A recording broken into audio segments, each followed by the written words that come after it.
Je suis ravi d'être présent aujourd'hui pour avoir suivi des activités de la BRAFA, d'avoir donné ce coup de cœur sur un sujet totalement différent puisque c'est un tableau de Mark Mendelsohn que vous pouvez encore voir, je crois que c'est le stand 103B qui l'expose.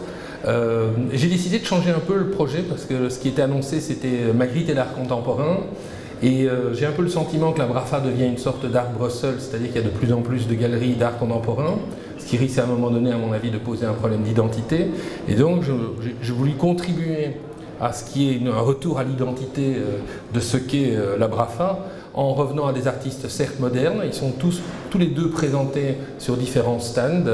Il y a d'ailleurs une œuvre très intéressante à la galerie Jamard, je ne l'ai pas reproduite ici, vous pourrez la voir ensuite, pour Marcel Brottars, que vous avez à gauche.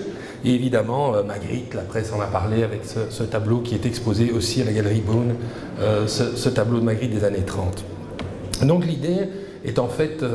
Bon, d'abord et surtout, parce que c'est l'essentiel de mon temps, je dirige les musées royaux des beaux-arts de Belgique, que nous avons actuellement une exposition Magritte, Brottars et l'art contemporain, et qu'il est probable que certains d'entre vous ne l'ont pas visité. Erreur, faute même, que vous devrez quand même corriger au plus vite, puisque l'exposition se tient jusqu'au 18 février. Donc vous voyez, la partie marketing de l'exposé est passée. Pourquoi s'intéresser à la relation Magritte-Brottars ? Eh bien d'abord parce que nous avons commémoré les 50 ans de la mort de Magritte en 2017 et qu'il me semblait intéressant de revenir sur un sujet qui avait été montré une seule fois, c'est-à-dire cet héritage de Magritte au XXe siècle, mais c'était à Los Angeles en 2006. Et donc dans un cas très particulier qui voulait mettre en évidence la réception de Magritte aux États-Unis, et Brottars n'était présent qu'avec une seule pièce, comme un héritier parmi d'autres. Alors que la réalité des faits, des événements, montre qu'il y a eu un lien très étroit entre Magritte et Brottars, et très étroit mais très étrange. Alors on pourrait fixer ce qui est probablement l'élément saillant de cette relation à 1964, à un moment où on y reviendra. Brottars a décidé de ne plus être un poète, c'est-à-dire quelqu'un qui ne gagne pas sa vie, quelqu'un qui vit de manière interlope, quelqu'un qui ne jouit pas d'une reconnaissance sociale, mais qui veut devenir un artiste plasticien, reconnu par un marchand qui va reconnaître sa production comme « mais c'est de l'art », et donc si c'est de l'art, ça vaut cher. Donc c'était le côté intéressant d'intégrer ce parcours à la BRAFA. Si c'est de l'art, ça vaut cher, et donc le marchand et l'artiste vont partager 50-50. Là, on est plus dans le côté Art Brussels que BRAFA, parce que généralement les artistes sont morts à la BRAFA. Et que donc, il allait poursuivre, en fait, son activité poétique sous une autre forme. Et ce lien, on va le creuser dans l'exposé, ce lien, il va être magnifié par une rencontre. Brottars rendant visite à Magritte, ils vont jouer, comme Magritte adore le faire dans ses petits home movies surréalistes, ils vont jouer devant la caméra de Maria Gillissen, l'épouse de Marcel Brottars. Et c'est une scène en fait assez simple, dont les deux photos que vous avez sous les yeux sont tirées.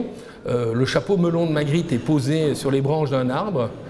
Chacun, à tour de rôle, va aller chercher ce chapeau, va le mettre sur sa tête, va s'avancer vers la caméra, va croiser les bras comme vous le voyez, et vont faire un signe de croix en marmonnant.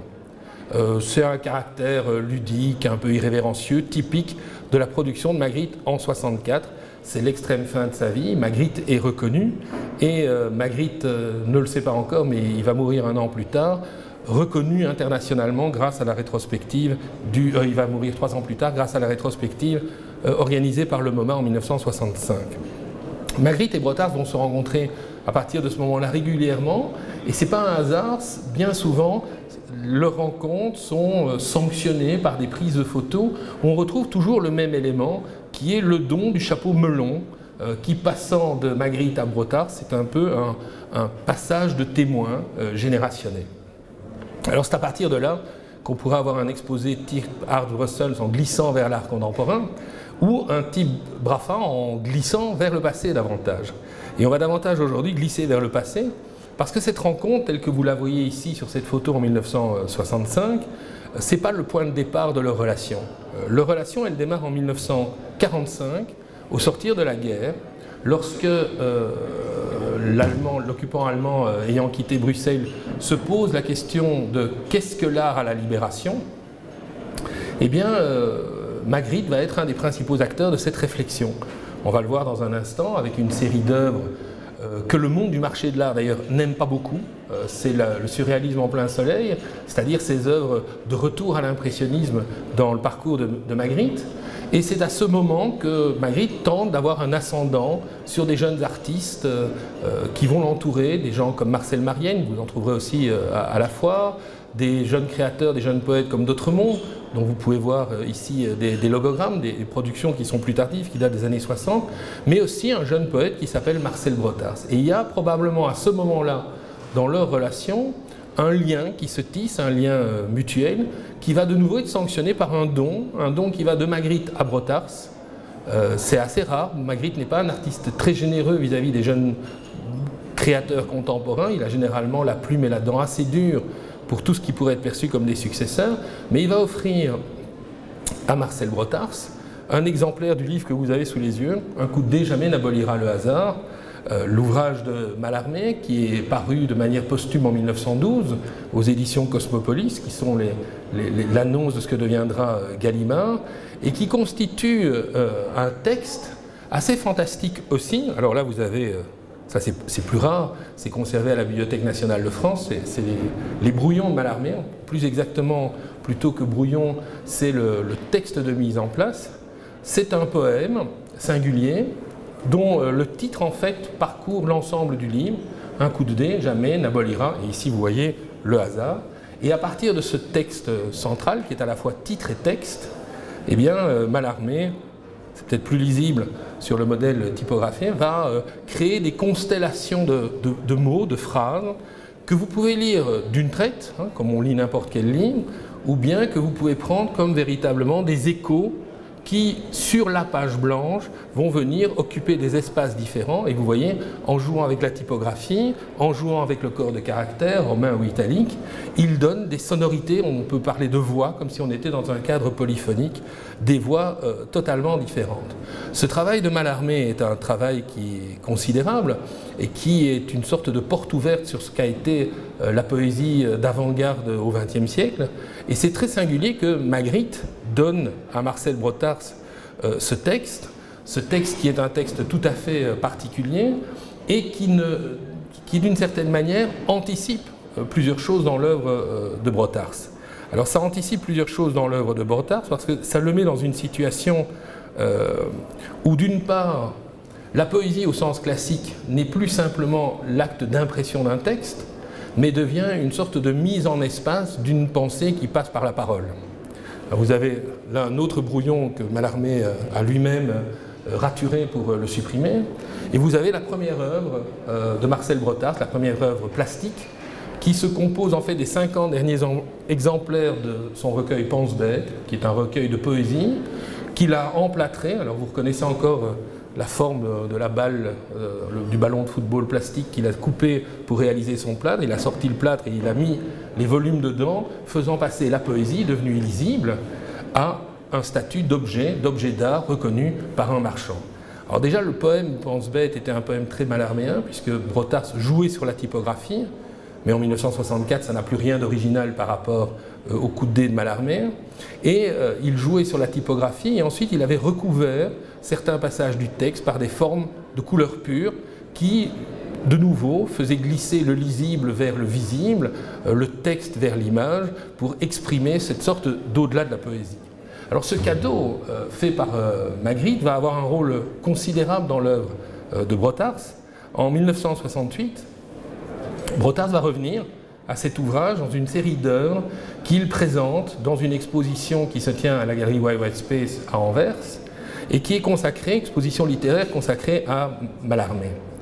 Et il réalise notamment un nombre de plaques d'aluminium que vous avez sous les yeux, qui sont en fait la reprise, telle que vous l'avez vu auparavant, des doubles pages du texte tel que publié par Mallarmé, mais où il a transposé les mots, qui dans le fond ne sont que des accidents, à des traitements typographiques qui donnent des intensités de voix plutôt que de donner des variations dans le sens. Autrement dit, c'est devenu un pur poème plastique. Il n'y a plus de texte, il n'y a plus de signification à décrypter, à décoder, il n'y a plus qu'une vision plastique de ces traits qui vont créer autant d'espaces différents. C'est la première étape de ce rapport à l'œuvre de Mallarmé. Puis, Brotars, de manière très cohérente, va mesurer le fait qu'un livre, c'est un objet. Mallarmé parlait d'une cassette spirituelle. C'est un objet qui, lorsque vous le refermez, va confronter une page contre l'autre. Alors d'ailleurs, quand vous découpez le livre, vous allez vous rendre compte qu'il est fait de ce qu'on appelle des cahiers. En réalité, ces cahiers sont chaque fois des feuilles qu'on déploie et qui, par le pliage et puis le massicotage, permet d'avoir le traitement du livre que vous feuilletez de cahier en cahier.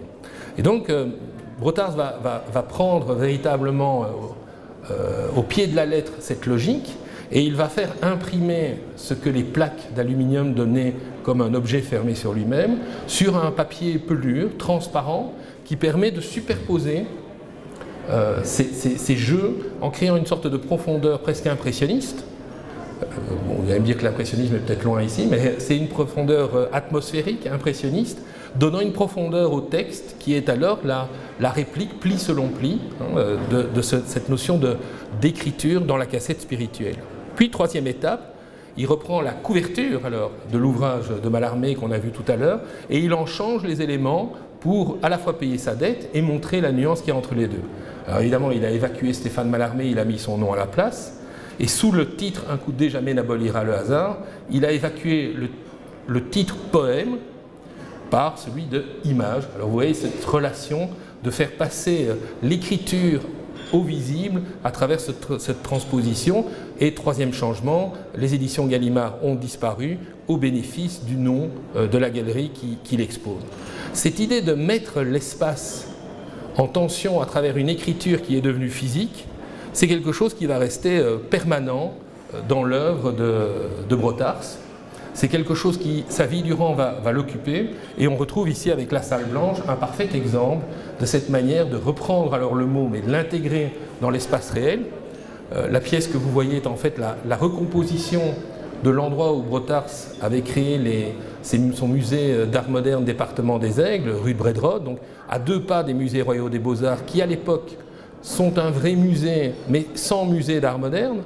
Lui crée un faux musée, mais avec un vrai musée d'art contemporain, dont les œuvres qui vont être collectionnées sont en fait d'abord exposées, sont d'une part des cartes postales et d'autre part des caisses vides de transport d'œuvres d'art.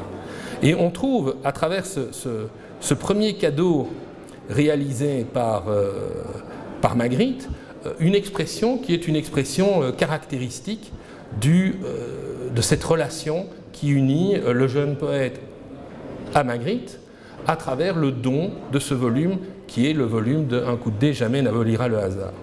Pourtant, la relation Magritte-Brotars s'arrête à cette étape-là pour une bonne et simple raison, c'est que l'exemple que donne Magritte à ce moment est un exemple qui peut difficilement être suivi par des jeunes créateurs en 1945. Magritte a en fait une réflexion depuis 1943, depuis le moment où l'armée allemande a capitulé à Stalingrad, où l'issue de la guerre semble, en tout cas à Magritte, inéluctable. C'est une question de temps et de perte, mais ça semble inéluctable. Et donc, il considère qu'il a un devoir qui va être de repenser les conditions de création à la sortie de la guerre. Alors, personnellement, très longtemps, j'ai cru qu'il y avait du second degré dans ce rapport que Magritte va établir, et que je vais résumer dans un instant, mais en réalité, il faut le prendre vraiment comme un argent comptant, une volonté de l'artiste de développer une pensée qui soit une pensée positive au sortir de la guerre pour exprimer les conditions de la libération. Et pour Magritte, les conditions de la libération, c'est recomposer le plaisir, le principe de plaisir, l'idée de joie qui accompagne l'idée de liberté, et aussi l'accommodation de la notion de liberté à celle de désir. En fait, ce sont des mots d'ordre qu'une jeune génération va développer à partir de 1948 sous l'appellation Cobra. C'est le désir qui fait la révolution. Avec le même engagement dans le combat communiste qui a été très éphémère pour Magritte. Il a été 3 fois communiste dans sa vie, et ces 3 moments d'adhésion ne représentent pas plus de 3 semaines dans son existence, 3 semaines cumulées, les 3 moments d'adhésion cumulés. Pour Magritte, dès lors, il y a un travail systématique qui se met en place à partir de 1943, qui est de se dire, qu'est-ce qui exprime la joie en peinture? Eh bien, très clairement, selon lui, c'est l'impressionnisme, à travers l'idée de libération de la couleur. Il y a toute une série d'ailleurs de tableaux de Magritte qui reprennent exactement les mêmes thèmes que ceux qu'il traitait dans les années 30. Il change simplement la palette, le plaisir de la touche divisée, le plaisir de la couleur pure, le côté enchanteur et féerique de cette peinture. Mais il va porter son étude de manière plus systématique en allant notamment fréquenter la bibliothèque de l'Académie des Beaux-Arts à la rue du Midi, et il va s'intéresser à ce qui pour lui rend le mieux compte de certaines aspirations qui sont présentes dans son œuvre, notamment sa conception de la femme comme constituant une sorte d'idéalité incarnée au quotidien, un lieu d'enchantement permanent. Et donc il se tourne assez logiquement vers Renoir, et notamment à travers l'œuvre de Renoir, à la création de Renoir à partir de 1918, c'est-à-dire au moment où un impressionniste, qui est déjà un homme d'âge mûr, se retrouve à devoir exprimer les conditions de la victoire. Cette année-ci, on le verra en France avec le cycle des nymphéas et les grandes décorations de l'orangerie. C'est la contribution de Monet à l'enthousiasme de la victoire.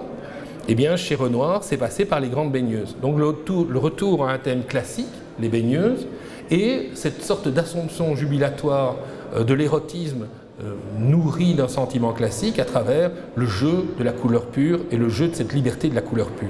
Alors évidemment, quand vous comparez le traité de la lumière de Magritte aux baigneuses de Renoir, se pose la question du second degré. C'est toujours très compliqué de parler d'ironie, c'est toujours une forme d'interprétation, il n'y a pas de point d'ironie. Au XIXe siècle, il y a eu une tentative de créer un point d'ironie, il y a eu tout un débat de grammairiens sur le point d'ironie, mais évidemment, si vous mettez un point d'ironie, donc imaginez un signe de ponctuation qui dirait là on est ironique, il n'y a plus d'ironie. Ça devient du premier degré. Or le charme de l'ironie est précisément de poser toujours une forme d'interrogation, est-ce du second degré ou est-ce du premier degré? Pour Magritte, c'est la même chose. Vous pouvez y voir, il y a probablement une dose d'humour, une dose d'ironie, mais en même temps il y croit véritablement. Et on peut se rendre compte qu'il y croit par l'intensité des manifestes qu'il publie dans ce qu'il va appeler le surréalisme en plein soleil, qui est une série de tracts. Il est aussi accompagné de jeunes artistes, Marcel Marienne, Christian d'Autremont, Jacques Vergifos, donc une génération de jeunes poètes qui s'engagent dans ce surréalisme en plein soleil et qui voient dans ce surréalisme en plein soleil l'expression d'un art en adéquation avec les conditions de la libération. Alors, par contre, il est probable que pour un très grand nombre d'autres artistes, la démarche de Magritte est une démarche régressive. Une démarche qui va s'inscrire dans un contexte qui est un contexte de régression, c'est-à-dire de retour vers le passé. C'est un mécanisme assez intéressant parce que si vous rejetez ce retour vers le passé, vous vous retrouvez dans la position de jeunes artistes comme Pierre Alechinski, comme Christian d'Autremont, qui n'ont pas perçu dans le surréalisme en plein soleil de Magritte cette dimension libératoire, érotique, et qui ont perçu au contraire une sorte de retour vers un art impressionniste qui leur fait furieusement penser à l'époque aux signes avant-coureurs de gâtisme chez de Chirico lorsque ce dernier passait du néoplastisme, de la nouvelle plastique vers de la métaphysique, vers les créations baroques, rococo, reprenant tout un répertoire qui est un répertoire classique. Le statut de Magritte à ce niveau-là est assez intéressant. Pour beaucoup de jeunes artistes, la régression qui s'exprime dans cette œuvre-là est purement et simplement incompatible avec leur propre aspiration à aller vers du neuf. Ce que Magritte ne conçoit pas, parce que lui, dans cette recherche, qui renoue aussi avec un féerique propre au XVIIIe siècle, avec un goût pour la magie noire, pour un certain érotisme, pour un climat de contes et de légendes, il y a au contraire dans cette peinture une sorte de charge d'intensité solaire. Alors c'est le tableau qu'il a offert comme cadeau de mariage à Christian d'Autremont, mariage qui a d'ailleurs été assez éphémère, mais qui apparaît pour ces jeunes créateurs comme une création kitsch. Ce qui explique d'ailleurs la réaction de Magritte, qui, lorsqu'il se rendra compte en 1947 que son surréalisme en plein soleil est un objet de dérision et pas du tout un objet de réflexion dans lequel s'engager, il va vouloir suicider sa propre peinture à travers une courte production d'œuvres, dont une grande partie se trouve au musée Magritte aujourd'hui. C'est ce qu'on appelle la période vache, c'est-à-dire une série de tableaux où Magritte va pousser de manière très radicale l'emphase de la couleur, le côté lyrique de la brosse, et aussi la dérision qui est à l'œuvre dans cette peinture, pour tuer la peinture avec les moyens de la peinture propre. Et c'est une démarche qui va être très mal perçue, très mal comprise, dont Magritte d'ailleurs lui-même va se détourner en 1947 pour s'intéresser davantage à ce qui était sa production d'avant-guerre, qu'il va néanmoins éclaircir en termes de palette, rendre plus lumineuse et plus colorée, c'est-à-dire ce style qui va lui valoir le succès à partir du début des années 50. Autrement dit, lorsqu'il se rencontre en 1948, le point de contact entre Magritte et le jeune Brotars n'est pas du tout un point d'équivalence. Il y a néanmoins dans ce surréalisme en plein soleil un élément qui est un élément important, qui est cet ancrage dans l'œuvre de Mallarmé. Alors cet ancrage dans l'œuvre de Mallarmé, qui n'est pas le poète qu'on lit le plus aujourd'hui, qui a une réputation d'hermétisme assez affirmée, c'est un élément qui est important biographiquement pour Magritte, non seulement à travers l'œuvre, mais aussi à travers la vie de Mallarmé, qui est publiée en 1941 par un médecin qui est amateur de l'œuvre de Mallarmé, qui s'appelle Henri Mondor. Le Henri Mondor publiera en 1945 le premier volume des poésies de Mallarmé dans la Pléiade, et il faudra attendre 1998 pour que cette édition soit supplantée par une nouvelle publication désormais en 2 volumes à la Pléiade. Et cette lecture de la biographie de Mallarmé a beaucoup intéressé Magritte, parce qu'elle lui a révélé un Mallarmé refusant le monde réel, vivant dans un espace clos qui est l'espace de la chambre, chambre qui est en même temps la métaphore du cerveau pris dans la boîte crânienne, et cerveau pris dans la boîte crânienne qui doit se créer des horizons neufs pour pouvoir réaliser la preuve de sa propre existence à travers un travail qui est le travail même du poète, c'est-à-dire de renommer le monde d'une certaine façon. Et la découverte d'un Mallarmé qui vit prisonnier à l'intérieur d'un espace clos et dont l'œuvre va être une forme d'évasion, ce qui pour Henri Mondor est un choix personnel en 1941 sous l'occupation, mais aussi d'une certaine manière un choix personnel pour Magritte, qui à partir de 1940 va réaliser une série d'œuvres qui expriment toujours ce phénomène de pétrification, d'hiver du réel, c'est-à-dire de repli dans un monde imaginaire. Eh bien c'est toute l'importance de l'œuvre de Mallarmé dans l'imaginaire de Magritte. Et pour reprendre cet imaginaire de Magritte, le tableau Les valeurs personnelles, alors qui est un tableau qui historiquement est un tableau important parce qu'il va être un des révélateurs à une jeune génération d'artistes américains de ce que l'on peut réaliser par l'hypertrophie de l'objet. Mais on va voir dans un instant que cette notion d'hypertrophie est quelque chose d'assez complexe. Eh bien ce tableau est probablement le plus mallarméen. Alors qu'est-ce que Magritte veut exprimer à travers ça? D'abord des conditions de la conscience qu'on trouve dans l'œuvre de Mallarmé, qui est de considérer que l'homme, finalement, ne se définit pas, ne peut pas dire qu'il est, simplement parce qu'il pense. Penser, c'est encore simplement rester l'otage des faits de langage. C'est d'ailleurs ce que Magritte veut exprimer dans un tableau célèbre, qui est pour l'instant au Musée royal des Beaux-Arts, La trahison des images. D'ailleurs en français, la trahison des images, vous pouvez l'interpréter de 2 manières. C'est la trahison des images, nous avons trahi l'image, ou bien c'est la trahison commise par l'image.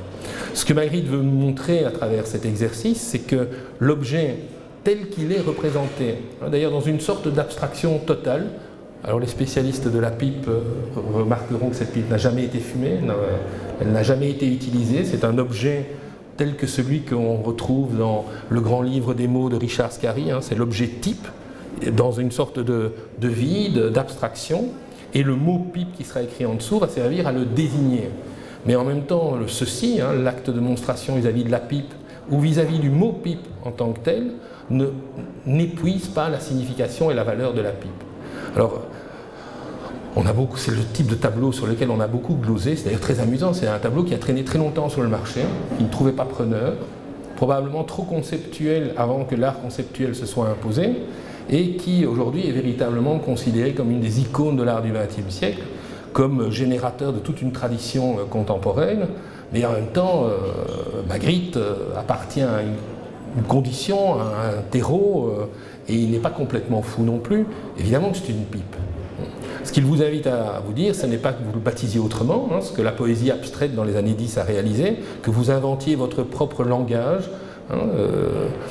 Ce n'est pas le but. C'est clair que vous avez tous reconnu de quoi il s'agit et vous utilisez tous ce mot. Donc ça vous pose dans une position qu'on pourrait appeler d'inconfort. Ce tableau vous dit quelque chose auquel vous résistez indéniablement. Et l'invitation que vous lance Magritte, hein, c'est « ceci n'est pas une pipe », il y a aussi le côté de la double négation typiquement bruxelloise qui se conclut par un « ah non peut-être », que vous traduirez en français d'un « ah oui certainement », et le côté de la double négation pour être affirmatif.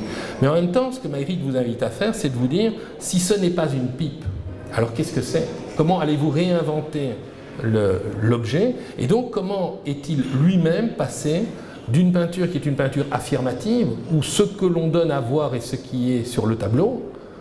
Quand on me demande un exemple de ce genre de tableau, le Caravage est très bien pour ça. Hein, c'est l'incrédulité de saint Thomas. Saint Thomas met le doigt dans la plaie du Christ, où il a reçu le coup de lance, et vous voyez qu'avec le doigt, il tire, pour bien être certain que c'est une vraie plaie. Hein, et donc la peinture vous donne à voir ce qui est.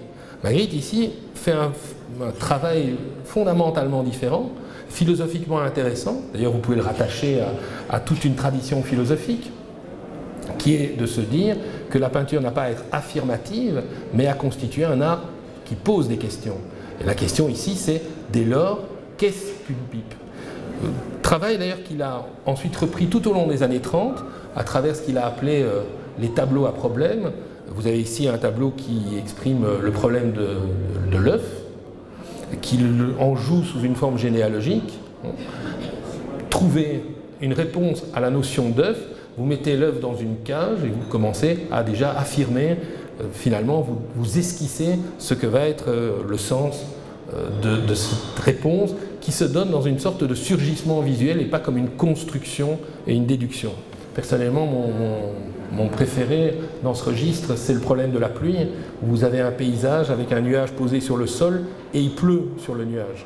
Donc quelque chose qui relève d'une totale impossibilité à voir dans le réel, mais qui est une manière de réinventer la question de la pluie. Et évidemment, ça fonctionne surtout avec des objets simples, des objets qui touchent à l'essentiel, c'est-à-dire qui touchent à l'évidence. Et c'est pas un hasard d'ailleurs si cette évidence, Magritte l'exprime sous une forme, qui est une forme de peinture léchée, de peinture photographique pour tenir le choc de cette évidence. Et vous voyez que ce tableau de Magritte va avoir une importance considérable pour Brotars. Ce tableau constitue, selon Brotars, la figure zéro de l'art moderne, au même titre que Mallarmé a été la figure zéro de la poésie contemporaine. La trahison des images est la figure zéro de la peinture contemporaine, c'est-à-dire une peinture qui ne donne plus à voir les choses telles qu'elles sont, mais qui est un lieu d'interrogation sur le réel tel que nous le créons, tel que nous le fabriquons et tel que nous devons en permanence le réinventer. Et vous avez un hommage que Brotars a rendu à Magritte à travers le tableau qui s'intitule L'erreur, puisque vous avez des rangées d'œufs, avec un grand débat de savoir quand un œuf tombe et qu'il se casse, est-ce qu'on le restaure, est-ce qu'on met un nouvel œuf ou est-ce qu'on n'en met pas? Vous allez trouver des positions très différentes, ce qui explique parfois vous avez des tableaux de Brotars avec... Vous voyez encore la colle, mais vous ne voyez plus l'œuf. Hein. Les restaurateurs et les conservateurs de musées ont des préoccupations parfois étranges, mais enfin, ça existe. C'est un problème de conservation. Et c'est des problèmes assez aigus. Et vous avez ces rangées d'œufs, et au-dessus, vous avez le mot moule. Alors effectivement, c'est une erreur. Ce sont des œufs, et ce ne sont pas des moules tels que vous pouvez les voir ici. Mais en même temps, l'erreur, c'est probablement aussi le titre lui-même de façon tautologique, parce qu'un œuf reste toujours un moule. D'ailleurs, ces œufs sont vides. Autrement dit, ils fonctionnent comme la matrice d'un contenu. Et vous voyez, vous revenez avec cette idée du mot, qui est à la fois une forme, d'un sens qui se trouverait contenu dedans. Et donc, l'erreur, maintenant, est en fait le titre, parce que ce sont effectivement des moules, puisque vous avez cette dimension qui est cette dimension généalogique. Revenons à l'expérience dès lors de ce vide, hein, de cette idée que rien n'est donné en soi, et Mallarmé offre une réponse à cet aspect. Alors d'abord, il y a la conception de ce vide. On verra dans un instant une œuvre de Brotars qui y fait allusion. Ce n'est pas une œuvre qui a intéressé Magritte, c'est Guitour, mais à partir de l'idée que notre conscience, finalement, elle n'existe qu'à travers l'expérience du néant. Et cette expérience du néant, pour Mallarmé, c'est l'expérience de la nuit. De là, la présence d'un quinquet qui, à partir du moment où vous avez un éclairage, va venir frapper l'objet. Cet objet va revenir vers votre regard et donc il va y avoir, l'objet va être la preuve de votre existence. Alors c'est un aspect très intéressant. Pour l'instant au musée, en même temps que l'expo Magritte, on a une petite exposition documentaire consacrée à Marcel Lecomte, le poète qui a fait découvrir l'œuvre de Quirico à Magritte. Et dans les textes de Lecomte, il y a un texte extrêmement intéressant dans lequel Lecomte dit « On se méprend souvent dans la relation que nous entretenons vis-à-vis des objets.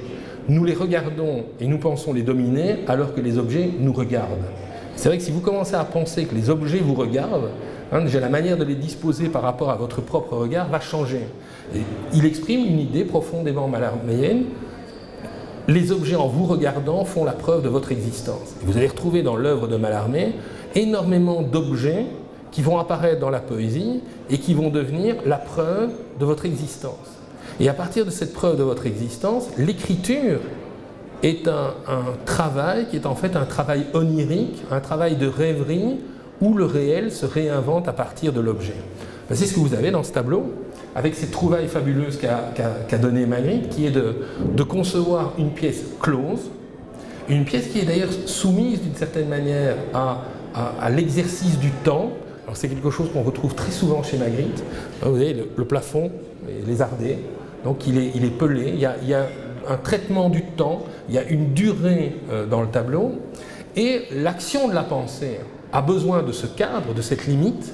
On fonctionne dans une limite et l'infini n'existe que par rapport à cette limite. Et pour exprimer cet infini, ce mur devient un ciel avec ses nuages. Donc il y a une totale inversion entre ce qui est clos et ce qui est ouvert. Et dans cet espace clos, les objets du quotidien vont prendre une importance considérable, vont s'hypertrophier, parce qu'ils sont le lieu de la démonstration de votre existence. Vous existez parce que tous les matins, vous passez ce peigne dans vos cheveux. Et d'ailleurs, vous avez ce peigne qui se met à gonfler. Il y a d'ailleurs une artiste américaine, Via Selmin, qui a réalisé ce peigne quasiment dans cette proportion. Ça se trouve au Los Angeles County. Tous les matins, vous vous rasez, et donc tous les matins, ce blaireau fait l'expérience, vous conduit à faire l'expérience de votre existence, comme cette allumette, comme ce verre. Alors, des spécialistes, j'ai reçu plusieurs amis qui m'ont signalé quand même qu'en même temps, il y avait une dimension très nationale dedans, il y avait une appartenance à un lieu. L'allumette, il paraît qu'elle ne peut être que belge, c'est Union Match, le corps rouge, la tête jaune, et le verre est un verre d'Herbat, qui était une production typique, une fois la seconde moitié du XXe siècle, une production de la région de Liège. Alors je ne sais pas si la savonnette et le peigne, mais à mon avis le peigne est plutôt anglais, mais il y a donc cette idée que ces objets aussi appartiennent à un lieu, à un contexte et à une idée. Alors à titre indicatif, ce tableau, lorsqu'il a été exécuté, a tout de suite été envoyé aux États-Unis. Le marchand de Magritte, Iolas, déteste cette peinture et il crie à Magritte qu'il se sent mal avec ce tableau. Ce tableau suscite un sentiment de malaise. Et Magritte lui répond en disant c'est bien la preuve qu'il est réussi, le but d'un tableau, c'est de susciter un sentiment de malaise, c'est-à-dire c'est de susciter une réflexion qui est basée sur la distance que le tableau entretient avec la réalité. Alors cette expérience-là est une expérience éminemment mallarméenne dans l'œuvre de Magritte, comme on va retrouver Mallarmé dans l'œuvre de Marcel Brotars. Alors vous avez ici le veston d'Iguitour. Pour aborder le veston d'Iguitour, revenons un instant dans le tableau qui était l'erreur. Un des aspects intéressants dans ce tableau, c'est vous situez l'erreur, la faute, si vous considérez que le contenu de l'œuf ne peut pas être le contenu de la coquille de moule. Mais vous allez voir que le contenu de la coquille de moule va prendre beaucoup de signification. Par contre, si vous considérez qu'il s'agit d'un moule, donc d'une forme qui va donner forme à ce qui va être son contenu, vous avez un point de départ qui est cette notion de vide central, ce que Mallarmé appelle le creux-néant musicien de la mandore, c'est-à-dire l'instrument de musique.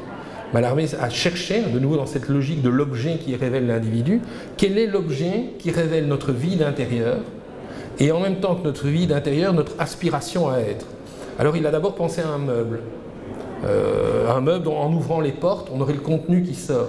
Mais un meuble dont on ouvre les portes, le contenu sort et s'effondre sur le sol. Il a pensé à un vase, le corps du vase, dont une fleur pourrait sortir. D'abord, il faut toujours qu'il y ait une fleur dedans, donc ce n'est pas que le vase, il faut le vase avec la fleur. Mais en même temps, avec la retombée des pétales, vous avez un mouvement qui monte et puis qui retombe. Et il a finalement trouvé la formule poétique qui était l'instrument de musique. Il y a d'ailleurs cette résonance mallarméenne aussi dans l'utilisation de l'instrument de musique chez Picasso. C'est un objet plein qui en même temps est vide et qui là aussi est un moule pour une sonorité. Mais en même temps, cette sonorité, elle se donne, elle est perçue de manière très claire, et après, elle va rejoindre son néant, elle va s'anéantir en redevenant silence. Eh bien, cette logique du plein et du vide, c'est ce qui préside à l'utilisation de Iggy Tour. Iggy Tour, chez Mallarmé, est le personnage qui se contemple dans le miroir, et il voit qu'il s'annule dans le miroir. Quand on réfléchit bien, on se regarde dans le miroir, mais on ne se voit pas dans le sens où nous sommes réellement. Il y a une torsion entre les deux. Et on voit quoi? On voit une surface, on ne voit pas l'intérieur. Magritte a d'ailleurs souvent traité ce thème du portrait impossible, puisque vous n'êtes pas ce que vous peignez, donc vous ne pouvez pas le connaître. On est confronté à une simple surface, et cette simple surface, elle est finalement une sorte de fermeture qui s'annule dans un miroir. Il y a d'ailleurs de vieux miroirs très angoissants, hein, lorsque le teint du miroir est très usé et que vous n'allez plus vous refléter dedans, vous vous retrouvez devant un miroir aveugle. Ce sont des expériences qui sont des expériences, dirait Freud, d'inquiétante étrangeté du quotidien. Eh bien, c'est l'expérience que fait Iggy Tour à un moment précis, à minuit, et il a le sentiment de s'être annulé. Et il va se recomposer dans la pièce fermée, dans le noir, grâce à la lumière qui va venir faire sortir les objets. Et c'est les objets qui vont créer, qui vont ramener l'individu vers une conscience de ce qu'il est. Bien, regardez, Brotars, alors bon, c'est avec l'humour de Brotars, il a écrit Iggy Tour sur le cintre, donc l'identité, c'est le squelette du veston, mais le veston est vide. Il n'y a pas de contenu, hein, c'est de nouveau comme la coquille moule ou comme l'œuf, le jeu entre la matrice et la forme vide. Alors, à titre d'exemple, dans le parcours qui lie Magritte à Brotars, il y a énormément de jeux et de références qui sont des citations de l'un à l'autre. Ben, vous avez chez Magritte la même utilisation du veston, mais ici sur un plan fort différent, qui est quelque chose qu'on retrouve souvent chez Magritte, c'est l'utilisation de formes idiomatiques au pied de la lettre. Hein, quand on voit un type qui n'est pas très éveillé, on dit c'est pas un aigle, hein, on peut dire c'est pas une flèche, mais c'est pas un aigle. Et bien Magritte vous a donné la représentation d'un homme dont l'intelligence, c'est un thème très symboliste, hein, une intelligence qui, montant, atteint des cimes. Eh bien, vous voyez qu'il y a des montagnes, vous êtes dans les cimes, et vous avez la représentation d'un homme intelligent, c'est un aigle avec un veston. Ce genre de jeu permet d'avoir un passage comme ça constant entre Magritte et Brotars. Alors en 1964, lorsque Magritte découvre l'emplâtrage des poèmes de Marcel Brotars, Magritte est très enthousiaste. Et il va en témoigner en écrivant une lettre à Marcel Lecomte, qui à l'époque travaille aux archives du musée. Hélas, Marcel Lecomte n'a pas son mot à dire sur la politique d'acquisition.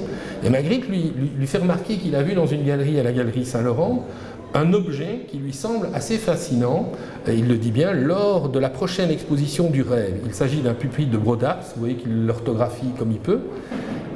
Avec cet objet exposé, le musée sera dans une certaine mesure surréaliste comme il le souhaite. Je me suis souvent demandé qu'est-ce que Magritte pouvait entendre dans l'idée d'un musée surréaliste, et ce serait le désir du musée d'être surréaliste. Alors l'objet que vous avez, c'est celui que vous avez à droite, que Magritte a vu, qui est un pupitre à musique. Et ce pupitre à musique, qui est en fait un pupitre que Brotars récupérait, chapardé peut-être même, au Palais des Beaux-Arts. Ce sont des pupitres d'orchestre, peints en rouge, sur lequel Brotars a mis du plâtre et où il a disposé des coquilles de moule.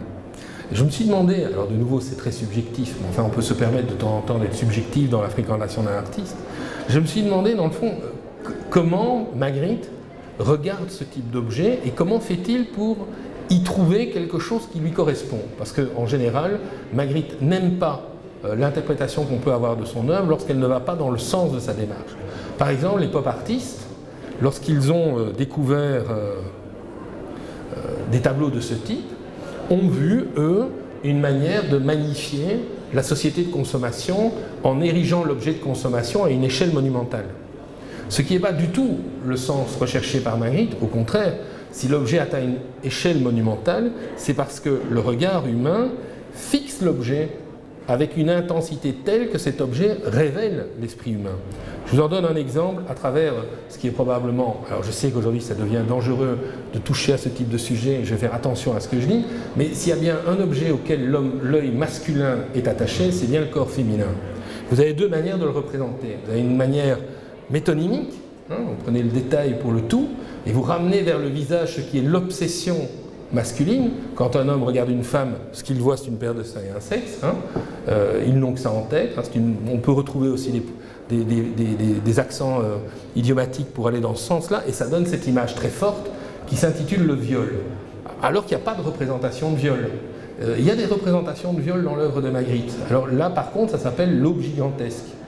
Et c'est ce tableau où vous avez une femme qui fait un geste de contorsion où vous sentez qu'elle est agressée, et la silhouette de l'homme est à l'intérieur de la silhouette de la femme et ne se découpe pas en dehors de la silhouette féminine. Et c'est vraiment une représentation parfaite. Un psychanalyste y reconnaîtrait directement le thème qui est abordé, c'est-à-dire la rupture de l'intégrité physique de la femme par l'irruption non voulue du corps masculin dans le corps féminin. C'est direct. Et c'est terriblement violent. Dans cette œuvre aussi, le titre donne une interprétation fort différente. Et vous avez à gauche, alors une manière qui est probablement plus proche de parler et de voir que ce que nous, plus proche des valeurs personnelles, c'est l'idée que finalement, face à un objet, puisque le corps féminin peut être perçu comme un objet, et à travers le plâtre, les modèles académiques, la tradition classique, Dieu sait qu'on a objectivé le corps féminin, et vous avez ici une affirmation de ce qu'est le regard fragmentaire masculin dans un corps féminin, c'est-à-dire les étages d'intérêt que l'homme apporte au corps féminin en laissant pour vide les parties intermédiaires qui ne sont pas porteuses de la signification voulue. Donc vous avez une interprétation où, dans les valeurs personnelles, si les objets sont si grands, c'est bien parce que l'attention du regard se fixe sur ces objets, c'est pas parce que l'espace se contracte sur eux, c'est pas non plus parce que la pomme devient, comme chez Claes Oldenburg, une pomme géante parce qu'elle est le fruit du désir consumériste, mais bien parce que psychiquement, nous fondons dans cet objet pour affirmer notre identité. Et donc, dans cette hypertrophie qui est donnée à l'objet, il y a ce rapport au sens et au questionnement. Et je me suis demandé si, dans le fond, lorsque Magritte aborde cette œuvre et qu'il y trouve quelque chose, c'est précisément parce qu'il trouve chez Brotars quelqu'un qui prolonge sa propre recherche. Et pour moi, c'est probablement le problème de la musique. Problème de la musique que Magritte a touché en 1965 dans un tableau qui n'est pas une véritable réussite par rapport à ce qu'est la musique. On est davantage... je ne crois pas que ce soit le problème de la musique, et le titre, à mon avis, est mal choisi. C'est un autre problème que ça évoque, et ça nous ramène au présent. C'est de nouveau une expression idiomatique. Il s'est fait sonner les cloches. Style l'enfant dont on prend l'oreille pour l'enguirlander. Il se fait sonner les cloches, et vous avez une interprétation métaphorique de se faire sonner les cloches. Ce n'est pas véritablement le problème de la musique qui est en jeu dans une représentation, ou si c'est le problème de la musique, la réponse n'est pas à la hauteur du questionnement.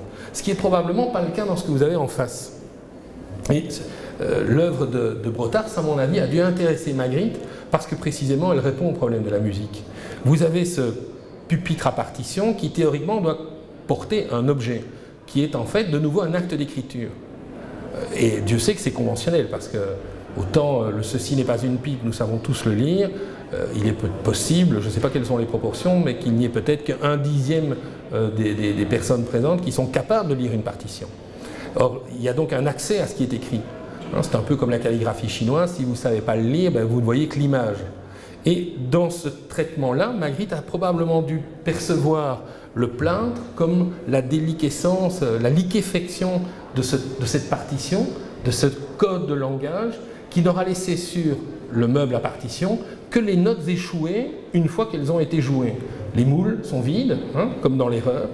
Les moules sont vides, elles sont échouées, elles sont parquées, elles ont échoué sur ce lieu de parquage qu'est le meuble à partition parce que la musique a été jouée. Et je pense qu'il y a de ça pour susciter l'enthousiasme de Magritte. Il a dû probablement découvrir en Brotars, alors j'allais dire à son corps défendant, quelqu'un qui poursuivait cette œuvre de questionnement, la question de la musique, avec une réponse qui est à la fois très cohérente quand on la déchiffre, mais qui en même temps nous met devant un objet singulier, du plâtre, des coquilles de moule et ce meuble à partition peint en rouge. J'ai été très surpris en visitant la Braffa. Sur la galerie Jamard, il y a une plaque qui refait un de ses poèmes plastiques de 1968 de Marcel Brotars, qui revient à cette question, puisque là vous avez des moules sur une partition. Donc le lien, alors les moules sur partition des poèmes datent de 1968, donc on est 4 ans plus tard, et ça vous montre bien que le lien n'est pas faux, puisque pour Brotars aussi, hein, alors il l'a fait aussi avec des tringles où il avait mis des barres et il a réparti les coquilles de moule dessus. Mais là, vous avez une référence qui est une référence directe au fait que la moule est une note de musique. Elle est sonore dans la poésie. Brotars utilise le mot moule dans ses propres poèmes. Et elle est une forme, elle est une matrice, mais elle est aussi une forme et elle est aussi un jeu. Et on voit à travers ce type de relation qu'il y a véritablement entre les deux artistes une totale connivence. Et cette connivence, et j'arrêterai là-dessus, elle s'exprime notamment en 1964, au moment de leur rencontre. Brotars, qui est photographe, propose à Magritte de faire un portrait photographique de Magritte. Alors on peut dater assez facilement l'œuvre parce qu'au premier plan, il y a un tableau achevé qui est une sorte de détournement du thème de l'Empire des Lumières qui se trouve aujourd'hui dans une collection aux États-Unis. Et derrière, il y a une variante de la condition humaine, vous savez, ce tableau qui montre une fenêtre dont le verre est brisé et il y a les éclats de verre au sol, mais qui ont gardé le paysage dans le verre. Donc un jeu de nouveau sur ce qui est montré et en le montrant cache ce qui se trouve derrière, même lorsque c'est transparent. Et ce portrait de Magritte est lui aussi très Mallarméen, c'est un portrait très proche d'Iguitour. On est dans une forme d'obscurité. Dans les tableaux, c'est la nuit, mais dans la pièce, c'est la nuit aussi. On est dans la maison de Magritte rue des Mimosas et Brotars a fait occulter les fenêtres. Magritte est à la fois lui-même, mais aussi un écho de sa propre peinture. Hein. Il est de manière tout à fait symétrique, il est de face, alors que le personnage au chapeau melon se trouve lui de dos. Et dans un geste très Mallarméen, il allume le quinquet, hein, qui va, en éclairant la scène, d'abord métaphoriquement rendre possible la photographie. Elle est claire qu'elle n'est pas éclairée que par la cigarette, mais c'est l'effet que ça donne, et donc livre la réalité à travers ce moment où la lumière vient frapper un objet et ramène à la conscience la certitude de sa propre existence. Donc je suis parce que je vois, et ce que je vois est la preuve que je suis là. Et donc cette connivence est une connivence assez intéressante, parce qu'elle montre bien que sur l'échelle du XXe siècle, bon, Brotars est mort très jeune, il y a véritablement une proximité entre Magritte et Brotars qui n'existe avec aucun autre artiste au XXe siècle. Magritte n'a été proche, tout en étant éloigné de l'homme Brotars.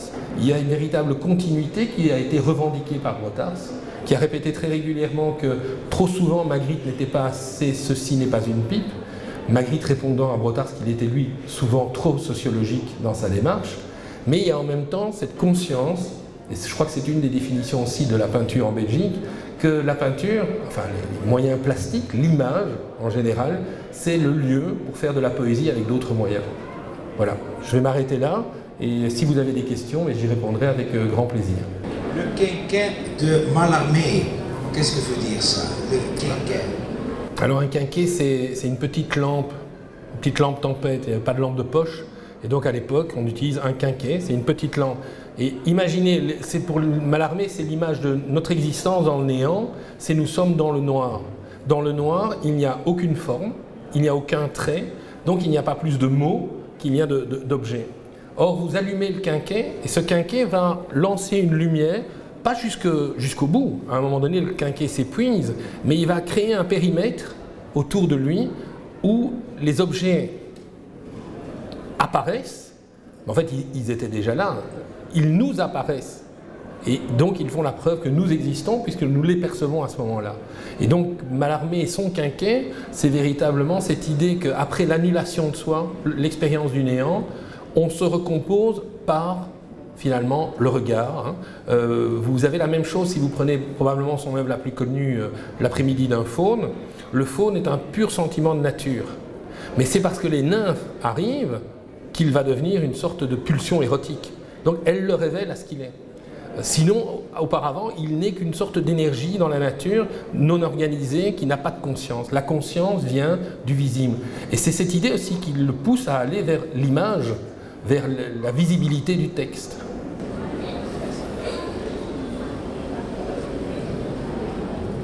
Quel serait, d'après vous, aujourd'hui, parmi les artistes contemporains, l'héritier le plus emblématique de Magritte? Alors déjà, personnellement, je ne considère pas que Brotars est un héritier Brotard, c'est quelqu'un qui a trouvé en Magritte les moyens de se défaire de la poésie classique et d'aller vers autre chose avec une cohérence qui devenait une autre cohérence. Et d'ailleurs, il est passé très vite de l'objet à l'idée du musée, qui est quand même là aussi quelque chose de fascinant, puis à l'idée de faire des décors, il prend des vitrines et il met plusieurs objets ensemble, et surtout peu avant sa mort, au cinéma. Au musée, on a un très beau film qui s'appelle « Il pleut », qui est en fait projet pour un texte. Il est assis sur une caisse dans son jardin. Il faut imaginer, en fait, Maria est debout avec un arrosoir en haut d'une échelle, et il trempe sa plume dans un encrier, et il se met à écrire un texte. Et pendant ce temps-là, il pleut. Donc le texte s'efface au fur et à mesure qu'il écrit. Il serait allé vers le cinéma. Donc ce n'est pas la notion d'héritier qui est intéressante. Magritte n'a pas développé d'héritier. Alors Picasso n'a pas eu d'héritier. Il a eu beaucoup de personnes qui l'ont copié, mais il n'a pas véritablement d'héritier parce qu'il était impossible, d'ailleurs même pour ses propres descendants. C'est un artiste, un homme qui lui fut très difficile c'est difficile de survivre à Picasso. Il a épuisé lui-même le système qu'il avait mis en place. Magritte n'est pas un homme qui offre un système, mais il a offert à énormément d'artistes comment pourrait-on dire, des idées, des suggestions dont ils vont s'emparer. Alors par exemple à l'exposition, j'en ai un exemple que je peux citer. Magritte à un moment donné est en voyage en Italie avec des amis et il s'arrête à Florence et ses amis lui proposent d'aller visiter les offices. Aucun intérêt pour un musée. Il dit je vais garder le chien, visiter le musée, pour moi c'est assez. Les amis reviennent, lui disent écoute René quand même, tu peux pas, les offices, il y a toute la Renaissance italienne. Il a consenti à aller faire un petit tour dans le bookshop et il a acheté des cartes postales. Ça lui suffit. C'est pas un homme de peinture, c'est un homme d'image, c'est-à-dire de ce que l'image nous dit, pas de la manière dont c'est peint. Et il a beaucoup aimé quand même le Printemps de Botticelli et il a repris la forme du Printemps de Botticelli. Il en a fait un dessin qu'il a mis au carré et il a reproduit le Printemps de Botticelli dans le dos d'un de ses personnages à chapeau melon vu de dos. Des années plus tard, Robert Rauschenberg, vous voyez, c'est pas du tout le même contexte, c'est pas du tout la même type de relation, s'intéresse dans ce qui est des ambient painting, l'idée de mettre des images qui sont des images de culture basse et des images de culture haute. Donc des images de la rue, des images d'une déventure avec des tailles, et puis d'un coup de la sculpture italienne, de la peinture de la Renaissance. Et il les met ensemble pour faire des sérigraphies où ces images créent justement cet effet de tension. Dans la collection de Robert Rauschenberg se trouvait le dessin mis au carré du Printemps de Botticelli. Probablement que quand Rauschenberg a vu le tableau de Magritte, il a vu l'idée de superposition, la culture haute, la culture basse, le quotidien et l'œuvre de haute culture, ce qui n'est pas du tout l'intention de Magritte. Il n'y a pas un discours sociologique entre la culture haute et la culture basse, mais cet artiste va reprendre un élément dans son œuvre. Dans l'expo, on en montre énormément. Il n'y a pas vraiment un héritier qui reprend des choses, mais il y a des artistes qui reprennent des éléments de cette œuvre. Par exemple, pour citer un jeune, David Almech, qui a une quarantaine d'années, qui est sculpteur. Il avait été ébloui, alors d'abord il avait bien ri à un moment où une exposition Magritte se tenait aux États-Unis et le New Yorker, qui fait toujours des dessins de presse très, très sophistiqués, montrait en fait l'atelier de Monsieur Magritte, et Monsieur Magritte qui ouvrait la porte pour accueillir quelqu'un dont il faisait le portrait et rentrait dans son atelier un monsieur en chapeau melon avec une pomme qui pend devant le visage. Et pour David Almech, cette pomme devant un visage, c'est un fabuleux problème de sculpteur. C'est comment vous allez transposer ça alors que l'objet qui cache révèle. Eh bien, on expose pour l'instant le portrait de la sœur de l'artiste. Je ne sais pas si elle a été heureuse de son portrait, mais à la place d'avoir la pomme, c'est un immense trou à l'intérieur du visage. Il y a des cristaux qui apparaissent dans le visage, et c'est finalement la béance qui donne la personnalité. Et sans le savoir, David Almech reprend de nouveau une idée mallarméenne, du creux néant musicien et de ce néant qui identifie. C'est aussi fascinant de voir un peu comme un flipper, comme une boule de flipper, l'influence que Mallarmé a pu exercer sur Magritte ricoche sur Brotard, ricoche sur des artistes autres, mais Magritte aussi. Et vous avez ces parcours qui ne sont pas des parcours d'influence. Il n'y a pas un regard où lorsque Sean Landers, vous avez des Sean Landers à la galerie de Rodolphe Janssen, quand Sean Landers représente des boulots et il met des textes dessus, ça vient des tableaux mots de Magritte.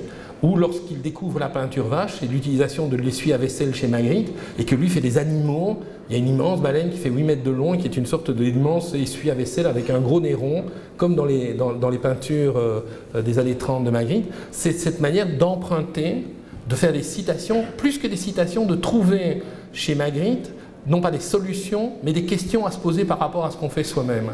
Et donc, je crois que l'idée d'héritage n'existe pas, l'idée d'influence en tant que telle, elle n'est pas durable, ce sont des éclairs qui apparaissent où Magritte offre des questionnements à des artistes à un moment donné de leur existence. Eh bien, je vous souhaite une bonne fin de dimanche. Plaisir.